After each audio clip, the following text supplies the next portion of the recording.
pensamento vive em você, a luz do meu viver, Senhor.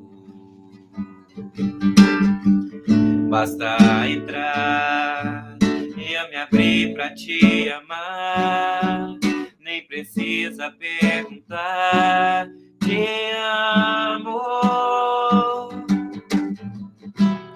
Há um clima todo diferente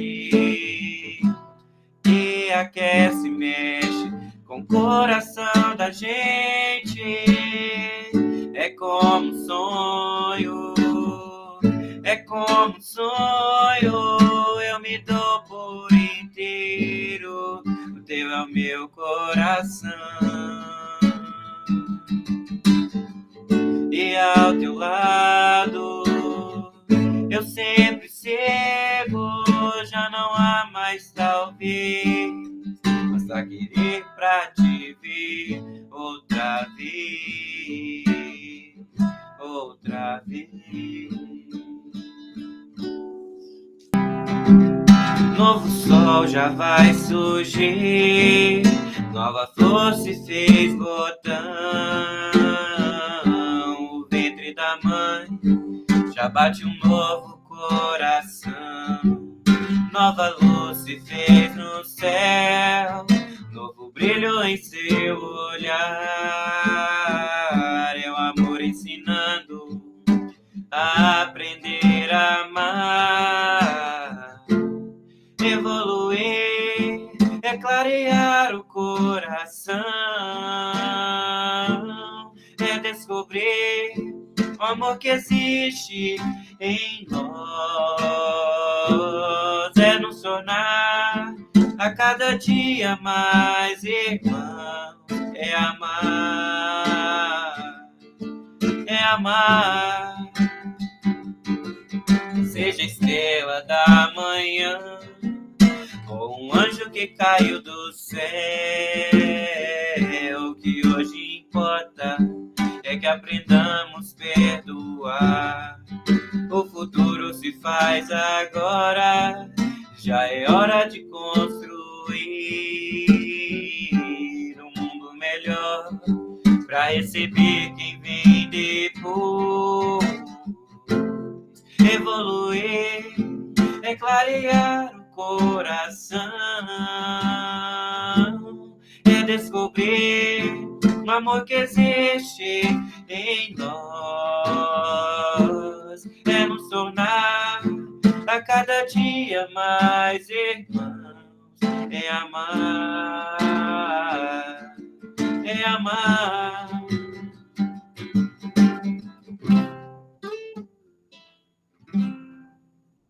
Rose, agradecendo a Deus em primeiro lugar, né, que nos dá essa grande oportunidade de estarmos recebendo tratamento, de estarmos aprendendo a explanação. Isso é muito importante. Lembrando que ele sempre dizia que a cura está dentro de nós.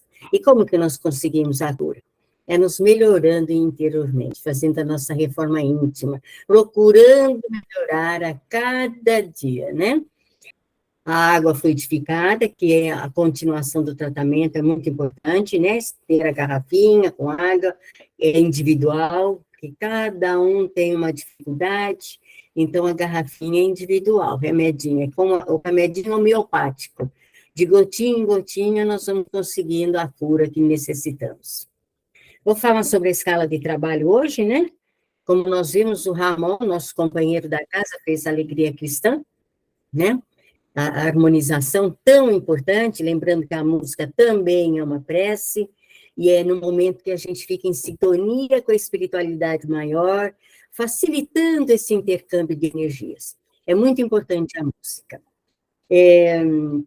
A leitura do Evangelho eu que vou fazer hoje, né? Capítulo 17, os bons espíritos, a parábola da semente. Vou fazer a leitura. Aí, em seguida, a Ana Maria fará a prece de abertura para nós, e, em seguida, nós passamos a palavra para o nosso palestrante, seu Emerson Vaz, que está aqui mais uma vez conosco. Muito obrigado, seu Emerson, de ter aceitado o convite, de estar conosco. É muito bom, a gente sempre está ouvindo suas explanações. É muito bom, toca nosso coração. E depois o Vone fará o passe virtual final e a prece final também, a frutificação das águas.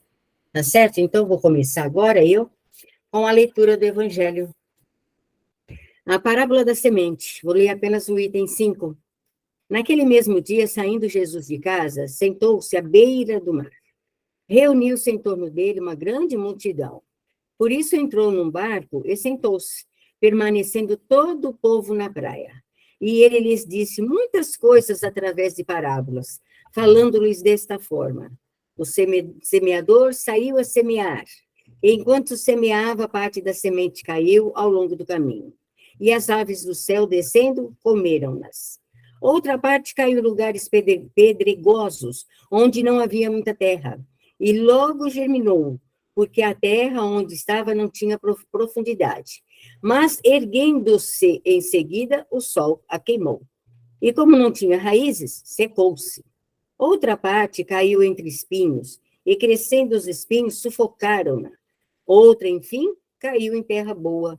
Gerou frutos, alguns grãos rendendo 100%, outros 70% e outros 30%. Que ouça quem tiver ouvidos de ouvir. Mateus, capítulo 13, versículo de 1 a 9. Escutai, pois, vós outros, a parábola do semeador.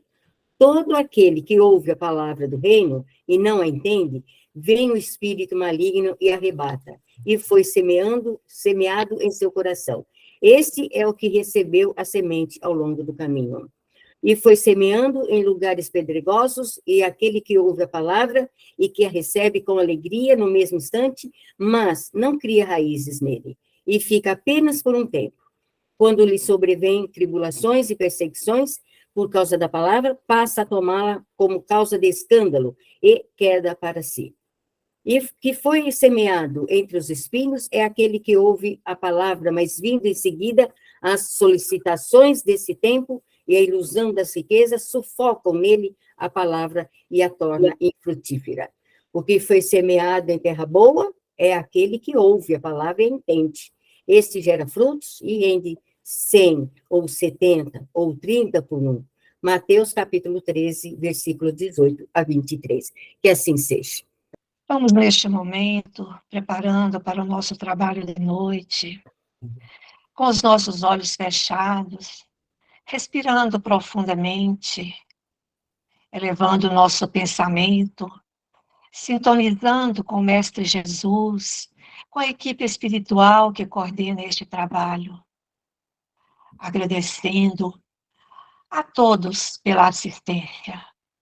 Amado Mestre Jesus, neste momento que nos sentimos na Tua presença, rogamos, Senhor, que a Tua luz possa nos iluminar, possa estar conosco durante a nossa reunião da noite de hoje.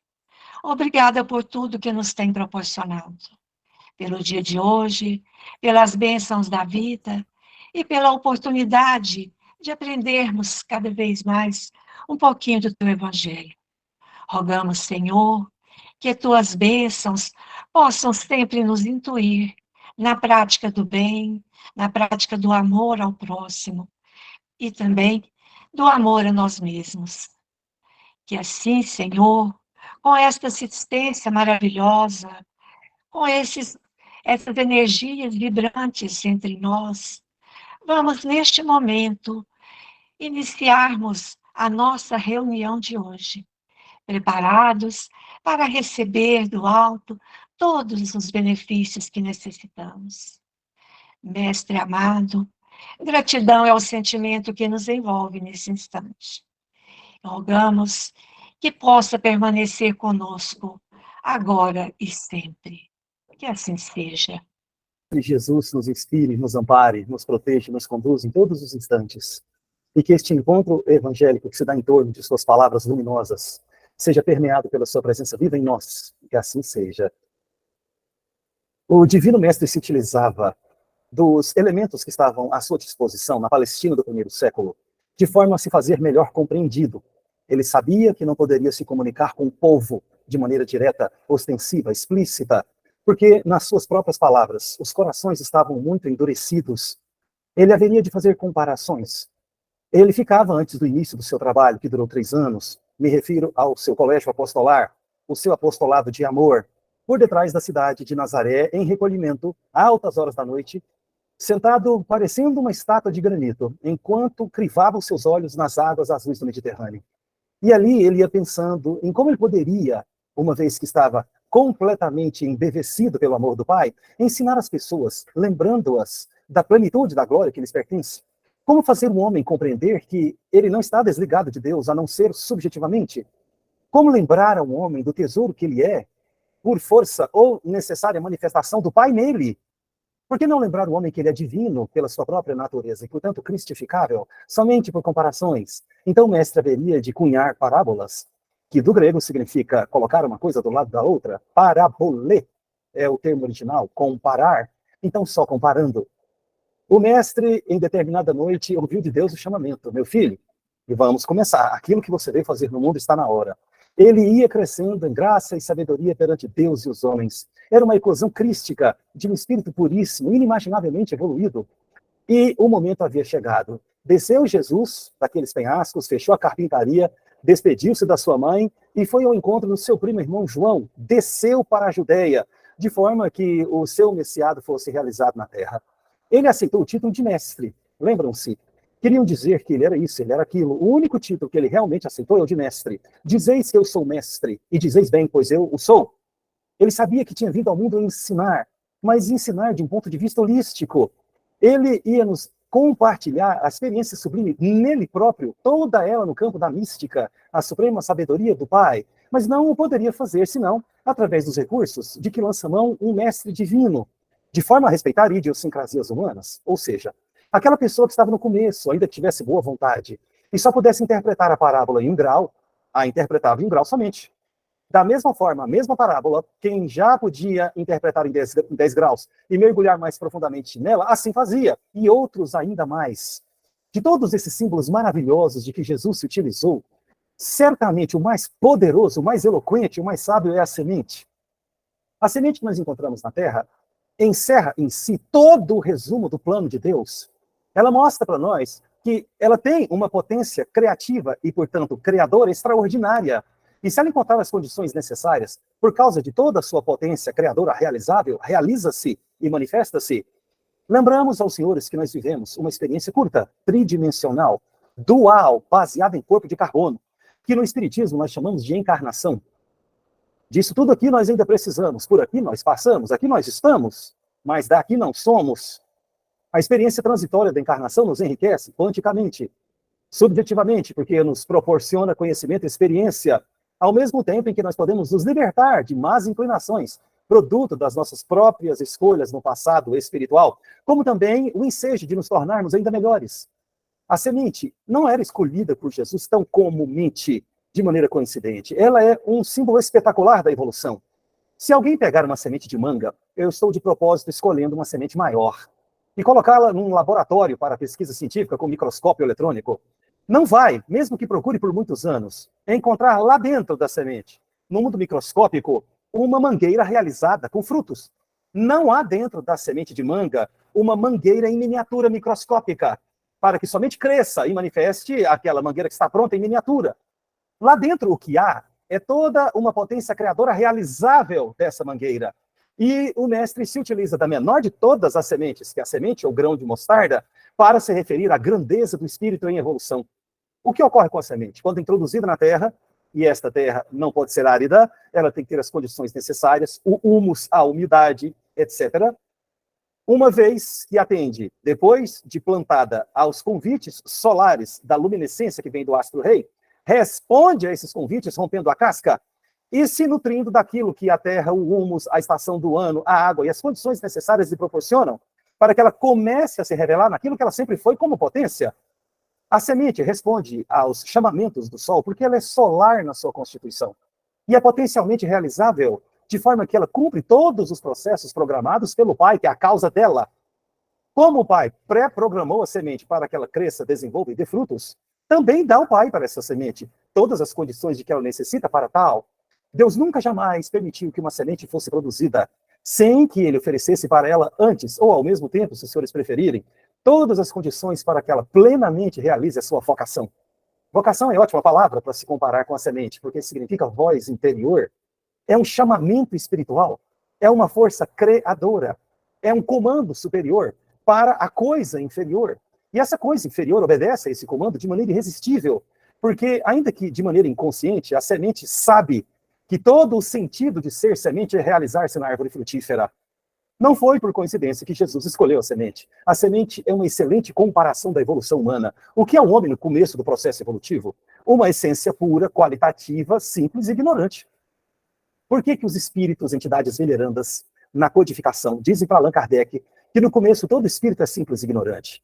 Ele nunca disse que é imperfeito ou incompleto, ou que está faltando pedaços, ou que não é plenamente realizável, ou que está distante, desligado, ou seria porventura estranho a Deus. Ele dá apenas uma condição subjetiva, dizendo que todo espírito, filho, é causado pelo espírito criador, pai. Deus é a causa de todo filho. O espírito absoluto de Deus é a causa da manifestação relativa de todos os seus filhos, mas qualitativamente tem a mesma idoneidade e a mesma natureza. O mestre divino super realizado do ponto de vista espiritual e completamente enriquecido nas sendas do progresso, em espírito e em verdade, nos lembrou desta máxima cosmológica, porque para ele era tudo translúcido, transparente, cristalino, poderosamente, irresistivelmente verdadeiro. Eu e o Pai somos um. O mestre queria dizer claramente que eu, Deus Filho realizado ou super realizado, tenho a mesmíssima natureza de Deus Pai Criador, que é a minha causa, o meu Deus, é o meu sentido. Como é Deus o sentido de todo homem? Creia nele ou não, aceite as suas palavras, queira participar do seu plano ou não. Por causa do livre-arbítrio criador intransferível, pode o homem inclusive negar o Pai, porque necessariamente no estado de ignorância nega a sua própria natureza e nega-se a si mesmo. Mas mais cedo ou mais tarde vai cansar-se, porque uma vez introduzida a semente na terra, passa irresistivelmente a responder aos comandos da luz solar para que ela comece a desenvolver-se e comece a se realizar o seu plano nela. O homem já desenvolveu-se muito, pura e simplesmente por agora estar situado na fase dual do reino nominal, que é este nosso. A dualidade é uma etapa no tempo. Ela é apenas a transitoriedade deste momento didático que muito nos enriquece. E não é assunto para agora, mas apenas lembramos, para a devida contextualização da nossa condição evolutiva, nós vamos, mais cedo ou mais tarde, nos enriquecermos completamente de toda a dualidade e gravitaremos natural e espontaneamente para a unidade, que é a nossa vocação, que é o nosso destino, que é a nossa hereditariedade divina, portanto, irresistível. Mas, na dualidade, ele tem que experimentar todas essas questões que lhe são convenientes para que ele se liberte da própria dualidade. A maioria olha para a vida tridimensional e fica deslumbrada somente com aquilo que está derramado, esquecendo-se de que o universo significa o que foi derramado pelo Pai, que é o uno do universo. Não é somente as dádivas, não é só o reino de Deus fora do homem, é também o Deus que causou todas essas dádivas. É o Deus imanente que é a vida do próprio homem. A semente de mostarda é a menor de todas as sementes. E como diz o mestre divino nesta pequena parábola, que ele proferiu depois da parábola do semeador, só para os apóstolos, mostrou que aparentemente a grandeza do espírito é pequena. Mas uma vez encontradas as condições necessárias, cresce, floresce, dá frutos e se torna a maior de todas as hortaliças e de tal maneira uma árvore exuberante e realizada nas sendas do progresso, na natureza, no ecossistema por comparação, que outras aves vêm acolher-se, proteger-se e fazer os seus ninhos nelas. Percebem, senhores, que o mestre divino está dizendo que aparentemente as coisas do espírito são pequenas, porque o homem ainda não tem a acuidade espiritual para contemplá-las, mas somente admira-se com os fenômenos materiais, que é o crescimento material da árvore, ao mesmo tempo em que tem toda uma potência para se realizar, e depois ele é convencido da potência da semente material, quando vê a árvore frutífera realizada. Aparentemente, a semente de mostarda é tão pequena, aparentemente o reino de Deus é algo tão distante, tão desligado de nós, tão sem valor, porque nós estamos empapuçados das valorações, fascinados com as ilusões da matéria, nos esquecendo de que nós temos uma vocação, nós temos uma plenitude que é o Cristo interno, aguardando as condições necessárias. A nossa boa vontade, a vida ética permanente do homem, para que ele realize-se na plenitude da glória que lhe pertence. O homem está encarnado, e a condição de estar encarnado aponta para ele, para uma essência que torna todas essas coisas possíveis. Mas quando o homem não tem olhos para ver, nem ouvidos para ouvir, não adianta contemplar os fenômenos da natureza, porque está plenamente convencido de que eles funcionam por si mesmos, como se pudesse se admitir no universo de Deus um efeito sem causa. como se pudesse ele próprio, causado por Deus, não ter causa, como se ele pudesse funcionar por si mesmo. E o Cristo cosmológico divino, aquele que é a função do Pai, o amado pelo amante que é Deus, vem nos dizer na sublime parábola da videira e seus ramos, que sem ele, o Cristo em Jesus, nós nada podemos fazer. O que haveríamos de realizar na Terra sem a presença divina de Deus em nós? Sem a consciência do ser realizado e atualizado de que ele e o Pai são um. O Cristo interno é o Cristo eterno. O Cristo eterno é o Cristo de Deus. E o Cristo de Deus é a manifestação do próprio Deus para que o homem possa se conectar com o Pai, em espírito e em verdade, dispensando intermediários. A triunidade sagrada e o perfeito equilíbrio de todas as coisas aponta para o tesouro espiritual do homem, que é o próprio homem. Se não observemos, Deus é o amante, é aquele que ama. É, na linguagem de Jesus, um Pai generoso e cheio de amor. O Cristo, ao pé da letra, ungido, que significa coberto em óleo, portanto, iluminado ou lucificado, como era lucificado e foi pelo Cristo lucificado, o Espírito sublime de Jesus Nazareno é o amado. Portanto, é aquele que, obedecendo à vontade do Pai, lhe dá voz e que se manifestou em Jesus em plenitude crística no batismo no Rio Jordão. Lembram-se? Este é o meu filho querido em quem eu deposito meu bem-querer. E o homem encarnado, o Espírito em evolução, o princípio inteligente do universo, é o Filho. Nós temos o amante, Deus, o amado, o Cristo, e o Filho, o homem. Deus, Cristo e homem. Pai, Filho, que é o homem, e Espírito Santo, que é o próprio Cristo. Espírito Santo significa sopro universal. O sopro universal é o hálito de Deus que permeia toda a criação. E Deus é a causa de toda a criação. Deus é o criador do próprio universo, porque universo significa o que foi derramado pelo Uno, o que foi criado por Deus. O homem não deve olhar para a natureza e contemplar só o que foi derramado. Ele é convidado por Deus, porque ele tem idoneidade para isso, tem potência realizável para isso, para ingressar na zona superior do Logos e participar da mística sublime do Evangelho de Jesus Cristo. E ele passa a enxergar as coisas de um ponto de vista superior, pois que é um ponto de vista mais amplo. E esse ponto de vista mais amplo lhe dá a condição de entrar naquilo que olhos não viram, ouvidos não ouviram, nem nunca entrou em coração humano algum, porque isso está reservado para aqueles que amam ao Pai.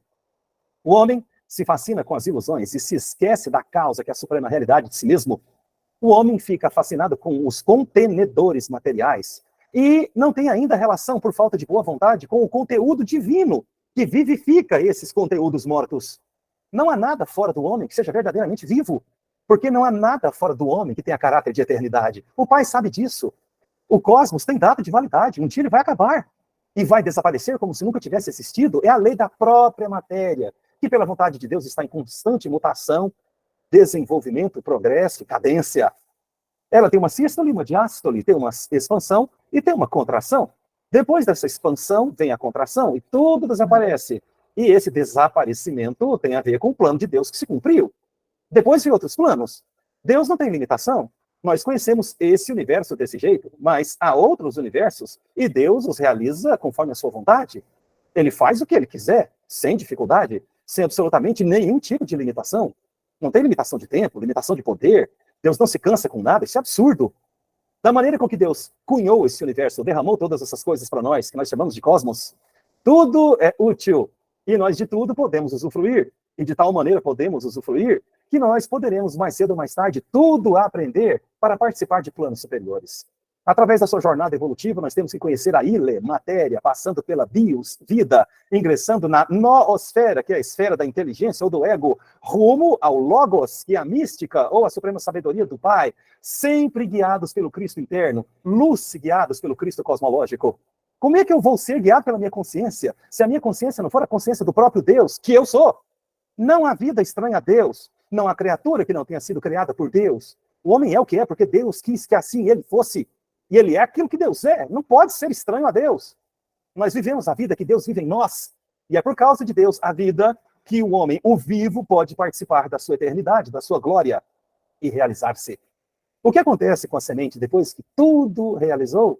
Cresce, floresce, dá frutos e produz outras sementes. E o mestre vem dizer que a semente realizada, que é o espírito cristificado do homem, completamente liberto do seu egoísmo, é o espírito que pode iluminar outros caminhos, propondo a libertação de outras almas.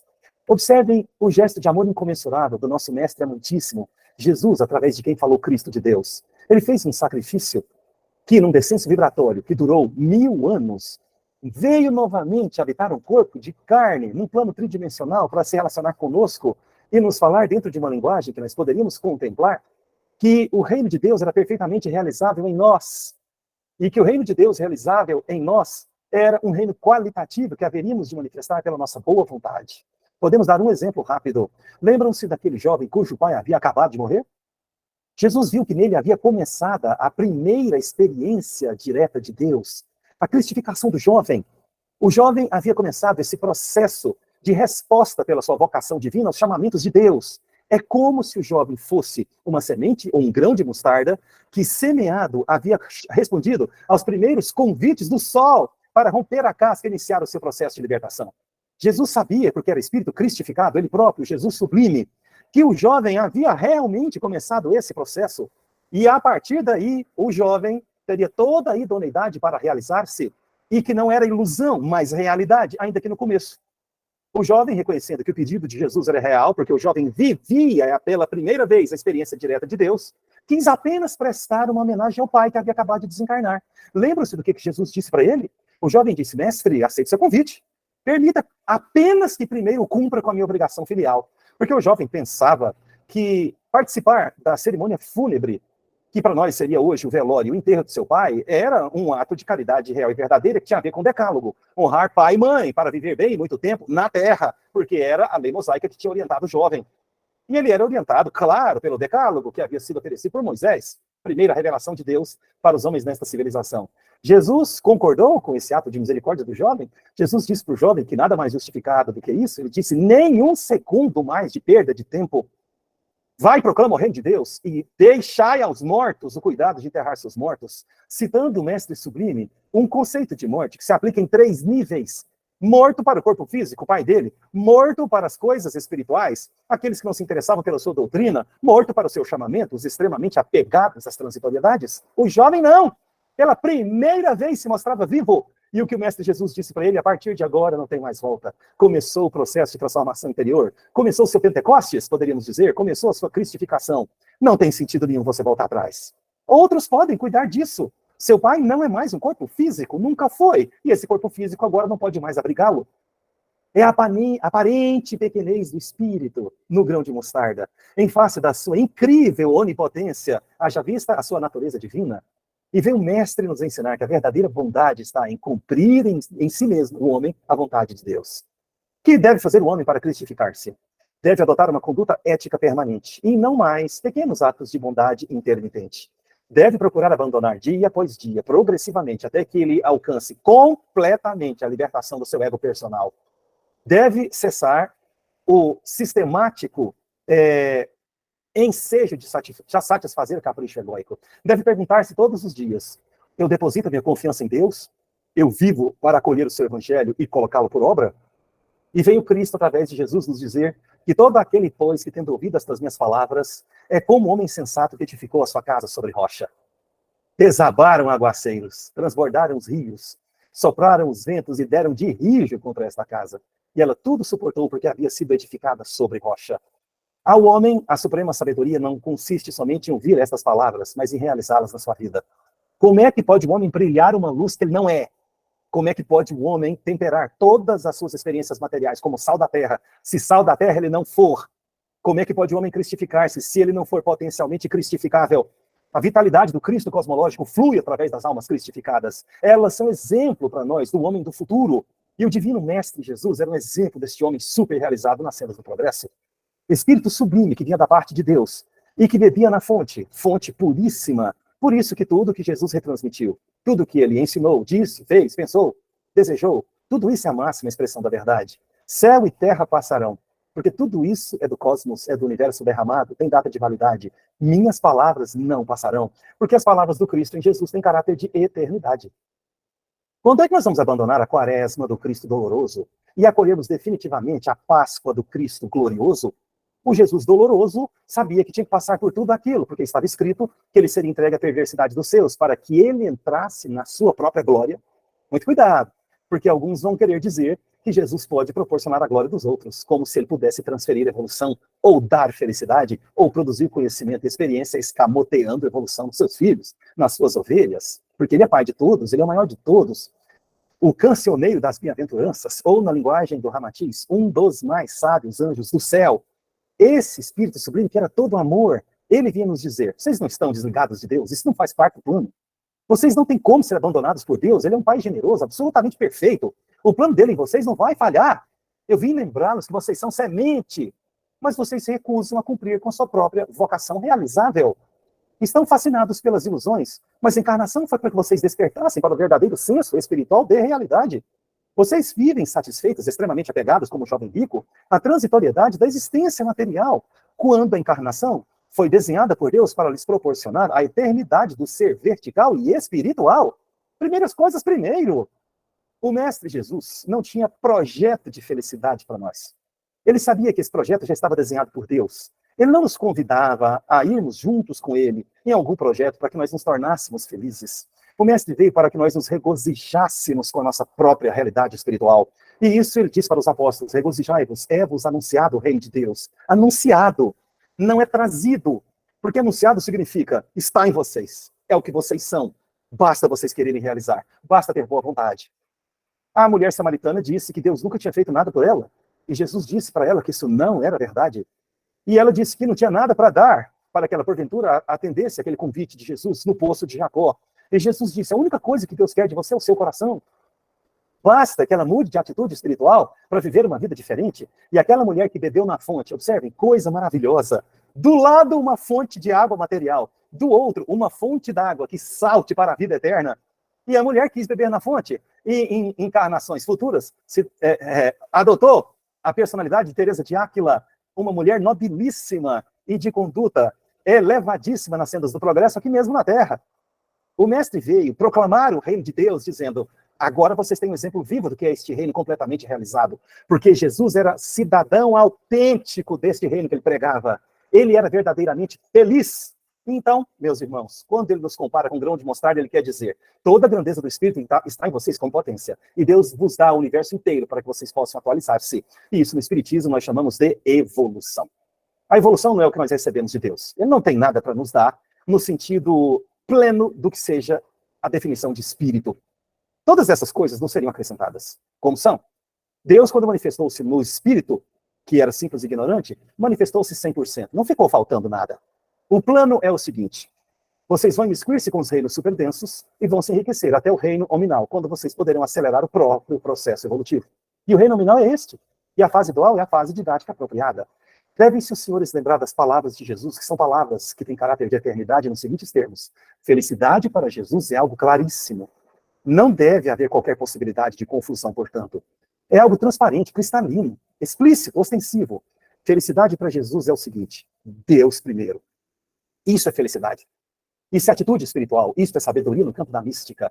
Quando nós acolhemos o seu evangelho, que é a maior experiência que o homem já teve de Deus, e colocamos por obra, denotando sabedoria, imediatamente participamos da sua harmonia, também traduzida como justiça. E tudo mais, matéria, nos será acrescentado. Então, meditemos, meus irmãos, na plenitude da glória espiritual que nos foi dada por Deus, porque de Deus é tudo dádiva. Se você está preparado e quer receber, recebe. Se você não tem interesse e já se encontra ego-planificado, ou seja, vivendo o seu egoísmo, não há espaço para a teoplenitude, que é o preenchimento de Deus em você. A palavra entusiasmado significa com Deus dentro. A palavra animado significa com uma alma dentro. É tudo qualidade. Um designa a sua realidade espiritual, o outro a sua atitude em face da realidade do seu próprio espírito. A semente é um exemplo maravilhoso. Jesus, Espírito sublime de Deus, conseguia formatar essas comparações, lançando mão de um idioma paupérrimo, que era um dialeto hebraico chamado aramaico, como também tudo o que estava na cultura dos judeus, o pastoreio, a confecção dos pães, a pescaria, etc. Assim como também os elementos da natureza, a semente, a árvore, a pérola preciosa que estava enterrada em algum lugar oculto, tudo fazendo alusão a um tesouro espiritual que nós haveremos de manifestar mais cedo ou mais tarde. Para encerrar, eu sei que o tempo acabou, né? Para encerrar, queremos lembrar os senhores que evangelho não é somente tema para estudo, é vivência, é, portanto, norma para a vida. Não tenhamos em nossas telas mentais, em nossos pensamentos, a vida de Jesus Nazareno como uma vida tristonha de um ser derrotado. Nunca foi sobre a terra vivida vida mais bela do que a dele. A vida de Jesus é um poema imenso de luz e beleza, uma apoteose de verdade e poesia, se não vejamos uns anos de exílio no Egito, uns decênios de trabalho feliz com o carpinteiro, boa parte desses decênios com seu pai, um triênio de apostolado e amor, que é a coisa mais importante da vida humana, 15 horas de sofrimento redentor, o aleluia da Páscoa e os hosanas de glória eterna. Não pintemos em nossas telas mentais um quadro de Jesus como nós estamos habituados a fazer, em tons de cinza de crepe. Pintemos esse quadro com todas as cores do céu e da terra, dos dias de sol e das noites estreladas. E nós sintonizaremos com a beleza incomensurável do nosso mestre amantíssimo, porque quando o Espírito do Cristo vivificou e plenificou o Espírito de Jesus Nazareno, ficou este planeta embelezado pela sua presença maravilhosa e o seu amor generoso. E desde então nós temos recebido dos esplendores de Jesus de Nazaré graça sobre graça. E que assim seja. Obrigado, muito obrigado, Emerson, pela explanação, maravilhosas palavras, belo ensinamento. Muito obrigado mesmo. E seja sempre muito bem-vindo aqui conosco, para a gente estar sempre aprendendo. Eu que agradeço. Muito obrigado por tudo. Esse momento eu vou pedir para o Ramon fazer uma música, para a gente continuar em sintonia.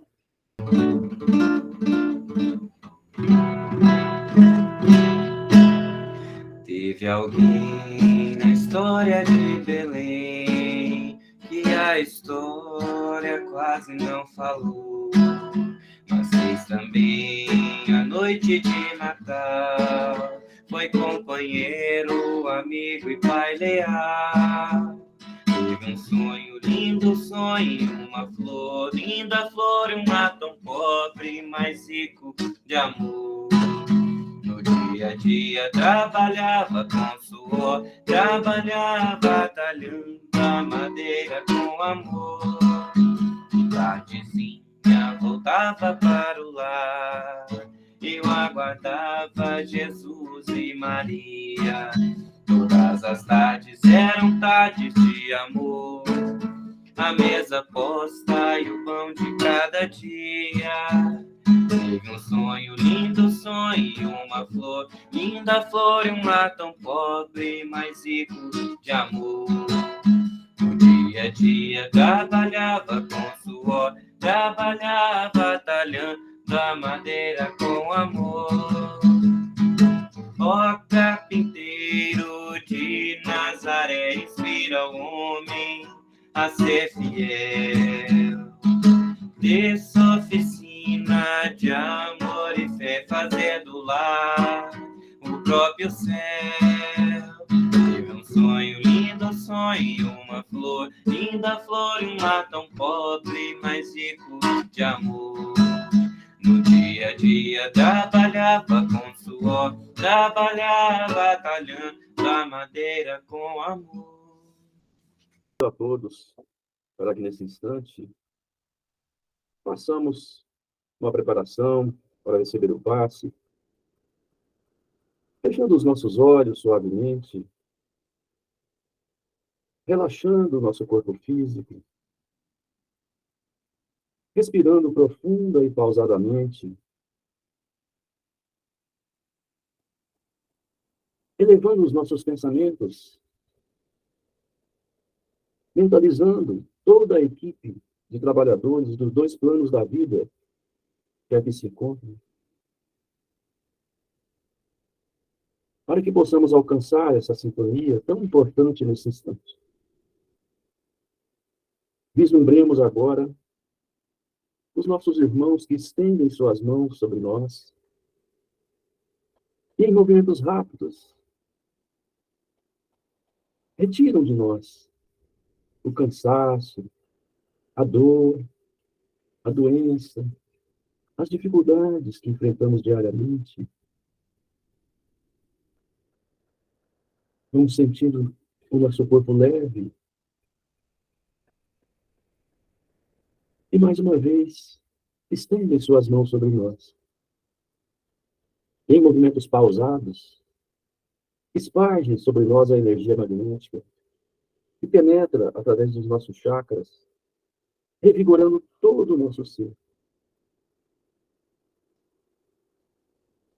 Revitalizando as nossas células, para que possamos ter a saúde necessária para vencer as nossas dificuldades e seguir na nossa caminhada.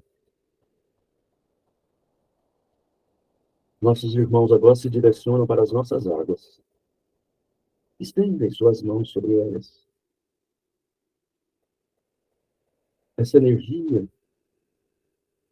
transforma as nossas águas, através dos fluidos balsâmicos, curativos, trazidos da natureza, em remédio salutar, que há de curar as nossas dores, fortalecer o nosso corpo, para que tenhamos uma condição melhor e suportar as nossas dificuldades.